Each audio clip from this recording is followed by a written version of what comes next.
Okay, good day students. Welcome to another chemistry class. The topic we'll be considering today is oxidation-reduction reaction, which is called simply redox reaction. Redox stands for reduction oxidation. Okay, so we just call it in the short form redox reaction. And redox reaction has to do with two types of reaction: oxidation and reduction. Okay, I want to start by saying that oxidation reduction are two opposite yet complementary reactions. Okay, oxidation is an opposite of reduction, but then they complement each other in the sense that the other one cannot take place without the other one. There cannot be oxidation without reduction. No, can there be oxidation without there cannot be oxidation without reduction. No, reduction without oxidation. Alright, let's quickly define these two terms, oxidation and reduction. Okay, now commonly how we define oxidation is in terms of electron transfer. Oxidation is loss of electron, while we define reduction as gain of electron. We can also define oxidation as increase in oxidation number. So when the oxidation number of an element increases, that element is said to have been oxidized. And then reduction, of course, the opposite. When the oxidation number of an element reduces, that element is said to have undergone reduction. So we can define oxidation in terms of electron transfer and in terms of what? Change in oxidation number. So also reduction. There are several other definitions of oxidation and reduction. Like oxidation can be seen as addition of oxygen. When you add oxygen or you remove hydrogen from an element, it is also oxidation. Then reduction, when you remove oxygen or you add hydrogen to an element, that is also reduction. So these are the different reasons. But now, most of the time when they require you to define oxidation and reduction is in terms of electron transfer. Alright, now let's take an example. If I have sodium atom like this and it loses electron to become sodium ion, okay, what has happened to this sodium ion? This sodium ion has been oxidized.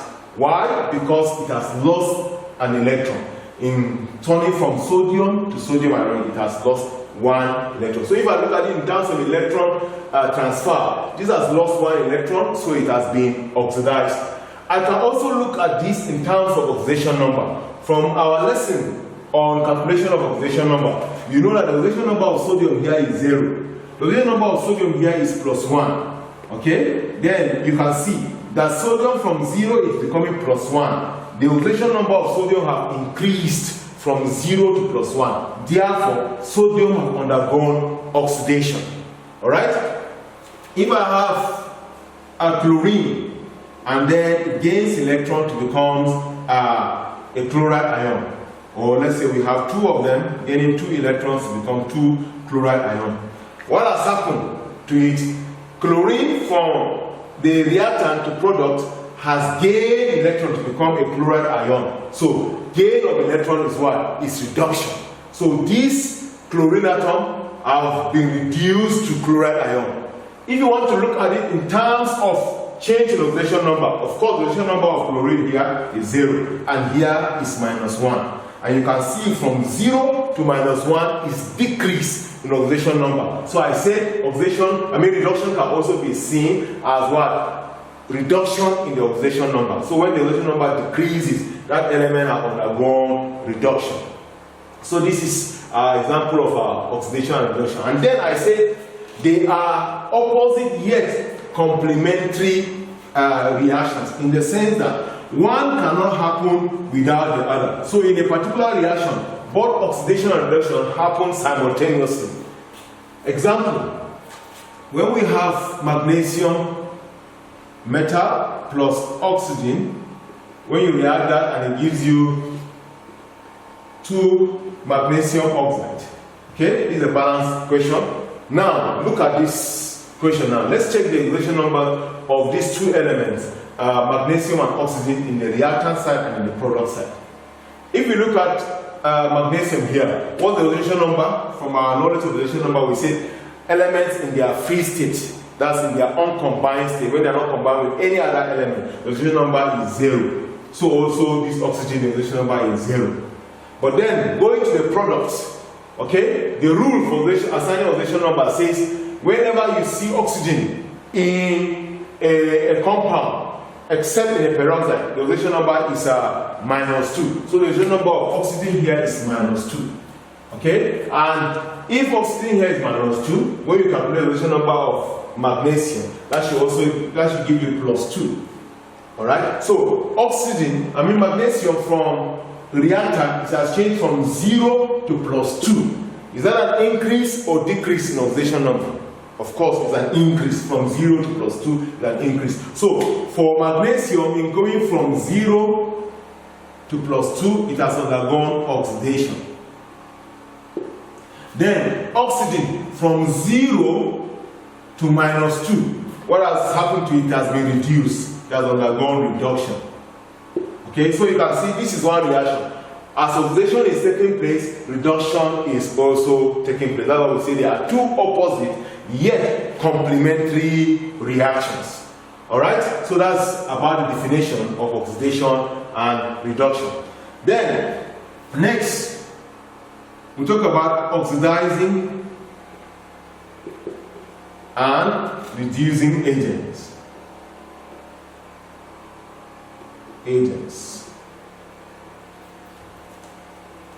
Okay? What are oxidizing and reducing agents? From the word agent, you know, when they say you are an agent of something, you are the one that aids something to happen. If you are an agent of NEPA, you are the one that helped NEPA to collect their money and whatever. So, oxidizing agent is a substance that helps to bring about oxidation.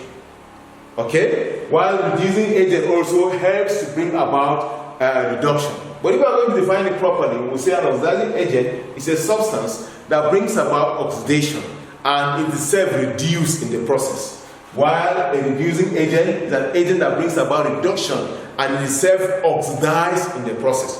Which means an oxidizing agent will always get reduced in a reaction. The one that has been reduced is the oxidizing agent, while the one that has been oxidized is the reducing agent. We can also look at it that an oxidizing agent is an electron acceptor. The one that is able to accept electron, because we say oxidation is loss of electron. So the element or the substance that is able to accept the electron to allow the substance being oxidized lose its electron is an oxidizing agent. By accepting that electron, it has become an agent of oxidation. While a reducing agent can also be seen as a substance that loses electron, because reduction is gain of electron. Somebody has to lose the electron before another person gains to become reduced. So the substance that loses that electron so that another one can gain is a reducing agent. Alright? Now let's still look at this our example. So identify the oxidizing and reducing agent from this reaction. Look at it. Magnesium, we say, from 0, it is becoming +2. Okay? It has been oxidized. Based on that, we can say magnesium is the reducing agent. Because we say the substance that has been oxidized is the reducing agent. Oxygen, from 0 to -2, what has happened to it? It has undergone reduction. Okay? So, oxygen has become now our oxidizing agent. So magnesium is being oxidized by what? It's the oxygen that is causing oxidation in magnesium, while the magnesium is causing reduction in oxygen. Okay? So what I'm saying, students, is once you have written your equation, if you are able to identify the substance that is being oxidized, automatically that has become your reducing agent.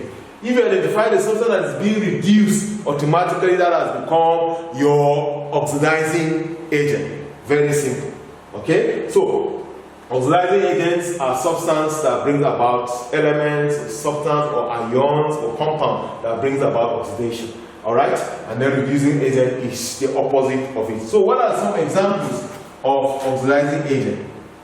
Example of oxidizing agents that we have. Let me just mention some. We have chlorine. Chlorine is an oxidizing agent. Oxygen is an oxidizing agent. Magnesium oxide is an oxidizing agent. Hydrogen sulfide, hydrogen peroxide is an oxidizing agent. Sulfur is an oxidizing agent. And so many of them. And you know, some common compounds that we know, acidified potassium tetraoxo manganate 7 is a common oxidizing agent, and also acidified potassium dichromate. Okay, or call it an IUPAC name, potassium heptaoxo dichromate 6. Okay, is also an oxidizing agent. So these are some examples of oxidizing agent. What about reducing agents? Okay, we have some other examples of reducing agent. Hydrogen is a reducing agent. Iron trichloride is a reducing agent. Other examples that we have are sulfur 4 oxide, potassium iodide, ammonia. All those ones are examples of reducing agents. So now let's take some more examples to identify oxidizing and reducing agents from a chemical equation. Okay, I've written some equations here that I want us to take. Okay.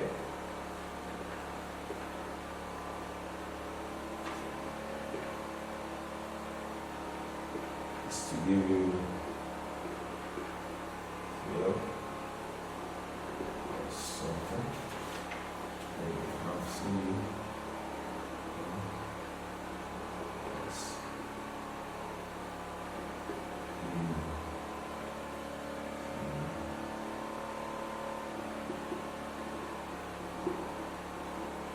Okay, using these two equations, can we identify the oxidizing and reducing agents? Okay, I said first of all, what you do is check the change in oxidation number or the oxidation state of the elements involved or the atoms involved from reactant to product. That will help you to identify the oxidizing and reducing agent. Like hydrogen, nothing is changing about hydrogen. Hydrogen here is +1.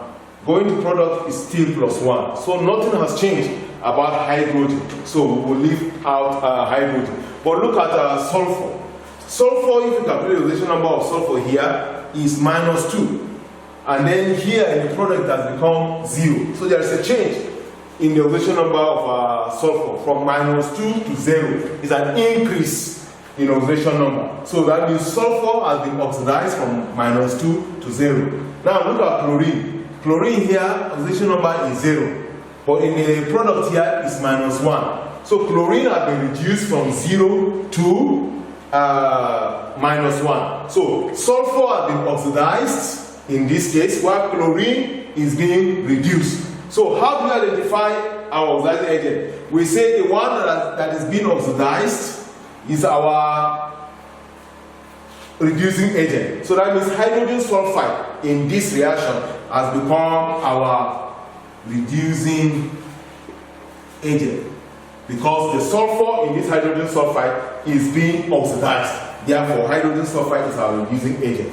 While chlorine here has changed from 0 to -1, chlorine is being reduced. So chlorine here in this reaction has become our oxidizing agent. So chlorine is our oxidizing agent. So here we have identified our reducing and our oxidizing agent. Now look at the second reaction. What's the change in oxidation number of copper from reactant to product? Of course, if you calculate the oxidation number of copper here from the methods of calculation which you have learned, this one will be +2 here, and here it is 0. Okay? While oxygen is not changing. Oxygen is -2 here, is still -2 here. So nothing is changing about oxygen. But look at hydrogen. Hydrogen is 0 here, and here it is -1. So all hydrogen has been reduced from 0 to -1. Alright? So this one has been oxidized, coming from +2 to 0. Okay? It has been reduced, yes. This has been reduced from +2 to 0. It has been reduced. While, okay, so the hydrogen is +1. From 0 to +1, it has been oxidized. So this one has been reduced. So it has become our what? Our oxidizing agent. While hydrogen have been oxidized from 0 to +1. That has made it to become our reducing agent. Okay? So this is how you identify oxidizing and reducing agent from your reaction. Next, we are going to look at tests for oxidizing and reducing agent. The next thing we are going to look at is the test for reducing agent. Okay? I want to start by saying that when you want to test for reducing agent, you use oxidizing agent to test for reducing agent, while you use reducing agent to test for oxidizing agent. Okay, I've outlined 3 tests for reducing agents here on the board. The first one is to add acidified potassium tetraozo manganese 7 to the solution of the substance you are suspecting to be the reducing agent. If that substance is a reducing agent, it will decolorize the purple color of the potassium permanganate. You know, potassium tetraozo manganese 7 is purple in color.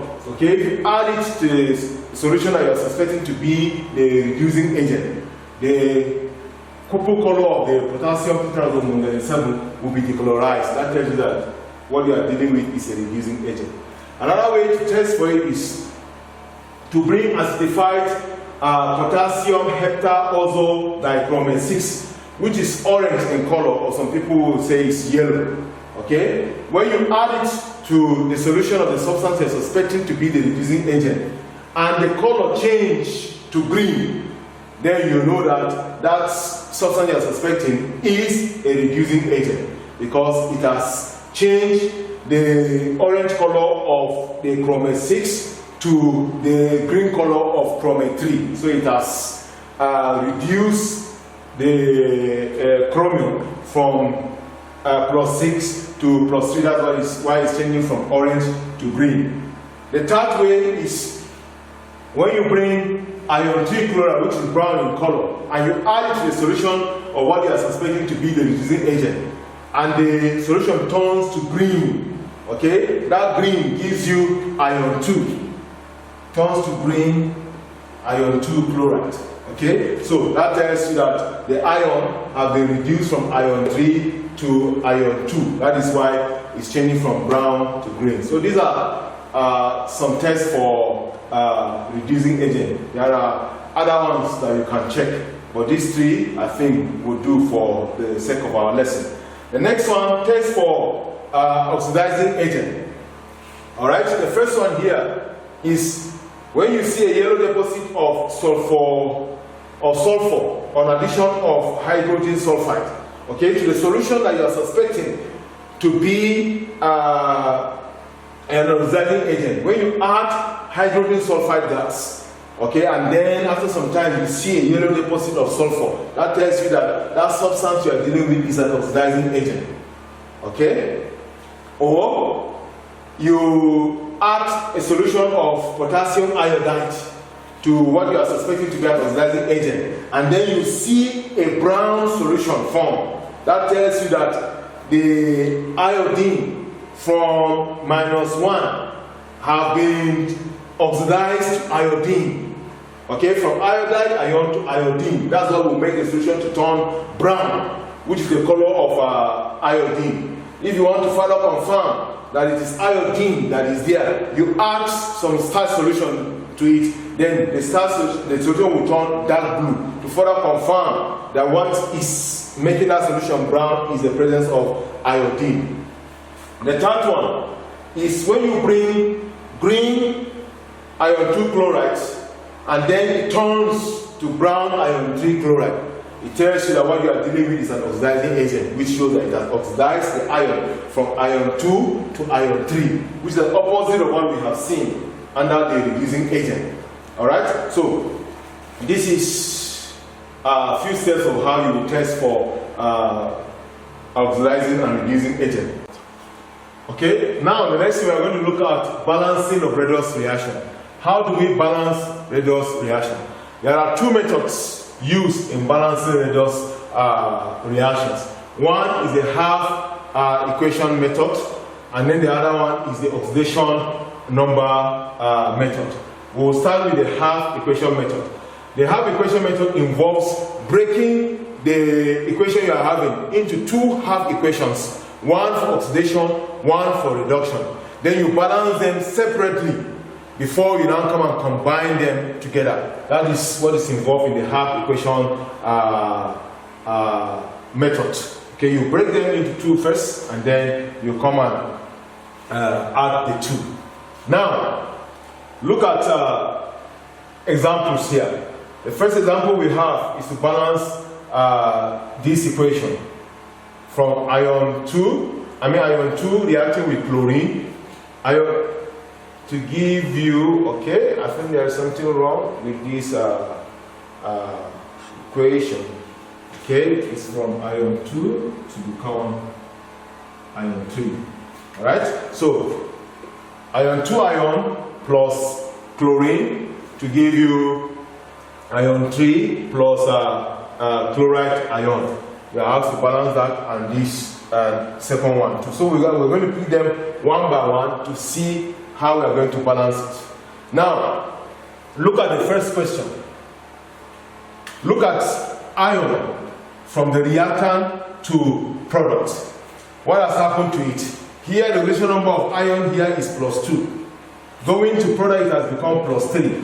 What does that tell you about ion? It has been oxidized from +2 to +3. Remember, we say increase in oxidation number is oxidation. So this ion has been oxidized. So when you pick the reaction that has to do with ion only, that means you are picking the oxidation half equation. So, and that is what we have brought here. Okay, that is what we have here. Ion 2 becoming ion 3. So that is your oxidation half equation. You have removed the half equation that has to do with oxidation. Then you look at the chlorine. Chlorine here, oxidation number is 0.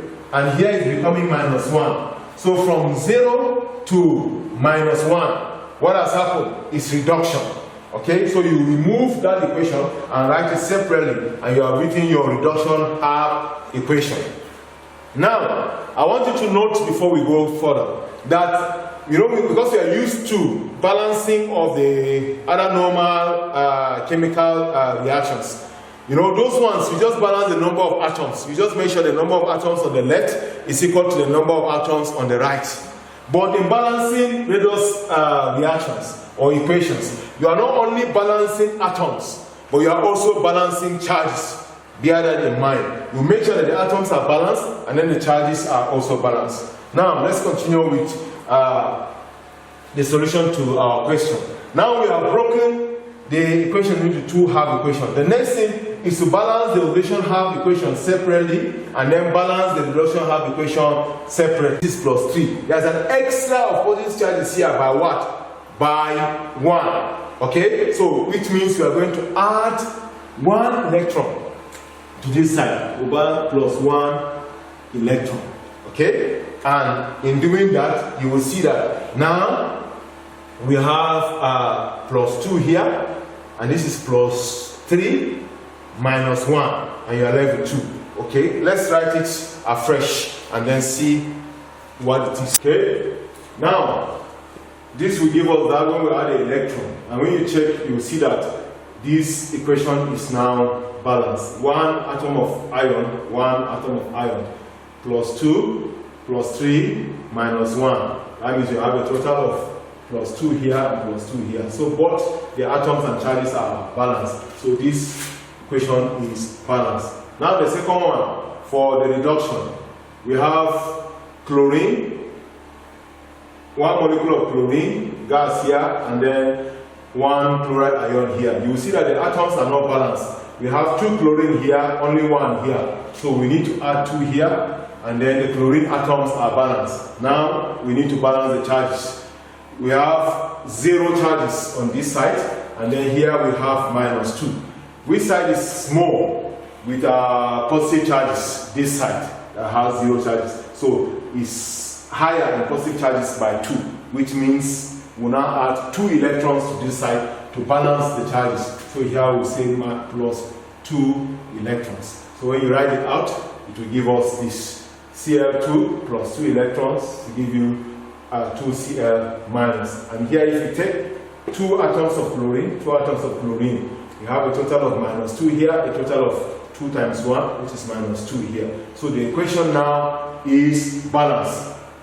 The next thing you now have to do before you now recombine the 2 half equations, you have to make sure that the total number of electrons gained in the reduction half equation is equal to the number of electrons lost in the oxidation half equation. And how do we do that? To do that, it means we have to multiply this equation by 2 and this one by 1, or we leave it the way it is. And if we do that, this one will have 2 Fe2 plus going to give us this one. We multiply by 2 will give you 2 Fe3 plus 2 electrons.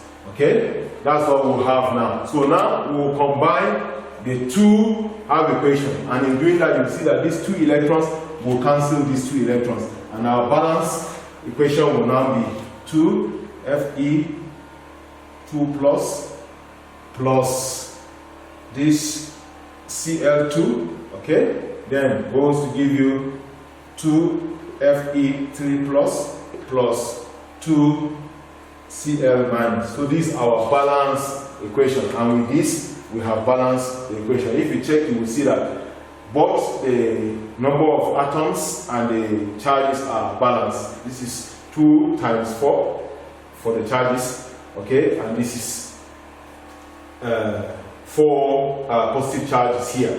Here we have 2 times 3, which is plus 6, and then 2 times minus 1, minus 2. So plus 6 minus 2, that will give you plus 4. So we have a total of plus 4 here, and the atoms are also balanced. So this equation is balanced. The second equation we've been asked to balance is Cr2O7 2 minus plus 2 Cl minus to give you 2 Cr3 plus chlorine.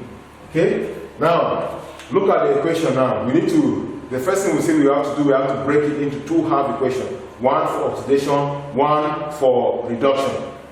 Look at chromium here. If you calculate the oxidation number of chromium here, you find that chromium is plus 6 here, and here is plus 3. Okay? So chromium have reduced from plus 6 to plus 3. So that will give us our reduction half equation. Then chlorine from minus 1 to 0 is an increase in oxidation number, so that's oxidation. So if you write Cr2O7 2 minus, going to give us 2 Cr3 plus. That is our reduction half equation. Okay? Then for chlorine, we will now have 2 Cl minus going to give us Cl2. Okay, that is our oxidation half equation. Now we have broken the equation into 2 half equations. 1 for oxidation, 1 for reduction. This is our reduction half equation, this is our oxidation half equation. Now we need to balance them separately. Now there is another rule that we are going to introduce here.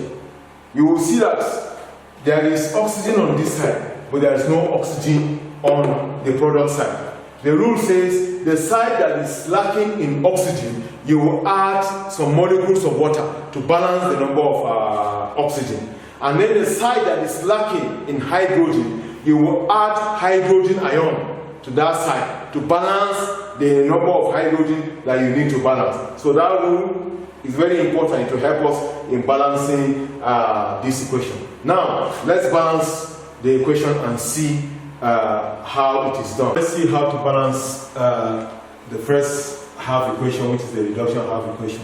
You see that we have 2 atoms of chromium here, we have 2 atoms of chromium here. Alright? But we have 7 atoms of oxygen here. But in the first equation that we are giving, we don't have oxygen on this side. That is why we are adding these 7 water. Because each molecule of water comes with 1 oxygen. So we are adding the 7 molecules of water so that it can give us the 7 oxygen that we are lacking on the product side. So with this one now, we have 7 oxygen here and then 7 oxygen here. But the introduction of the water now has introduced hydrogen, which we do not have hydrogen on this side. And I told you the rule says the side that is lacking hydrogen, you introduce hydrogen ion. So, and how many hydrogen ion are we going to introduce? This is 7 times 2, which means we have a total of 14 hydrogen. So we are going to write plus 14 hydrogen ions. Okay? So, in doing this, we have balanced all the atoms. 2 chromium, 2 chromium. 7 oxygen, 7 oxygen. 14 hydrogen, and then 14 hydrogen. That means our atoms are balanced. The next is to balance the charges. Here we have a total of -2, and here we have plus 14. So -2 plus 14, you have a total of plus 12 on this side. Okay, the charges. Then here you have 2 times 3, that is plus 6. You have a total of plus 6 here. Then you can see clearly that the left-hand side, which is the reactant side, is more in positive charges by plus 6. Okay? So which means you are going to what? You are going to add 6 electrons so that you can reduce the number of positive charges from 12 to plus 6 so that you can balance what we have on the right. So now we will have Cr2O7 plus 14 hydrogen ions plus 6 electrons. To give us 2 chromium plus 7. And with this, our reduction half equation is balanced. Now, the next thing is to balance the oxidation half equation, which is 2Cl. What we are given is 2Cl minus, going to give us Cl2. Okay, now, you see this one. Very straightforward. There are 2 atoms of chlorine here, 2 atoms of chlorine, so chlorine is balanced. But the charges, we have a total of -2 here and 0 here. So this side is more by +2. So we add 2 electrons here. And then our equation is balanced. 2 chlorine, -2 -2. The next thing, we say we must make sure that the total number of electrons gained is equal to the number of electrons lost.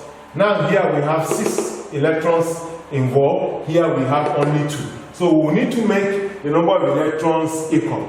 So how do we make them to have the same number? We can multiply this by 3, so that this one will give us 6, and then this one's 2 will also be 6. So multiply this all through by 3. That will give us 6 Cl minus, going to give you 6. No, multiplying by 3 Cl2 plus 6 electrons. Okay, look at it now. 6 electrons here. So the number of electrons gained is equal to the number of electrons lost. So our individual equations, the 2 half equations have been balanced. Now we just add the 2 half equations together and then cancelling the electrons. Right, so here on the reactant side we have Cl2O7, 2 minus, okay, plus 6Cl minus, plus our 14 hydrogen ions, okay. Of course, we say this one will cancel this, so that will be that for the reactant. Then the product will have 2Cr3 plus 3Cl2 plus 7 water. 7 water. Okay? And this is our balance equation. With this, we have balanced the second equation. Okay? This brings us to the end of our lesson for today. Now, before we go, we'll take the assignment of the day. Okay, these are assignments for today. Okay, first question, you have to identify the oxidizing and reducing agent in these two equations. And then the second question, you split up the equations into two half equations, one for oxidation, one for reduction. Then the third question, that to calculate the oxidation number: A, sulfur in H2SO4, sulfur in Na2S2O3, and then chromium in Cr2O7 minus 2. Okay, then you balance this equation. Okay, so you do the assignment, and once again you submit to my WhatsApp, which is 07034639492. Okay, I will see you in the next class. Thank you.